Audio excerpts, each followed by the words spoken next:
Hey, what's up, you guys? So, today I will show you how to create a Facebook account.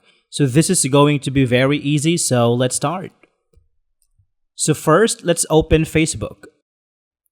Now, tap on Create New Facebook Account. Tap Next. Fill up your name and last name. Input your birthday.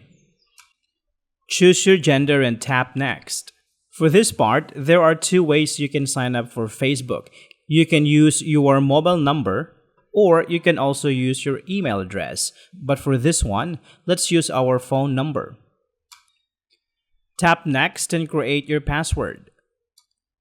Tap Next and tap Sign Up.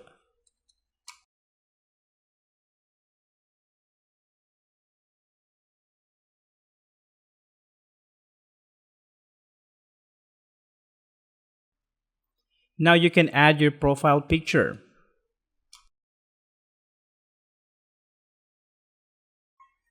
And tap Done. Now your Facebook account is created. So thank you so much for watching, guys, and see you next time.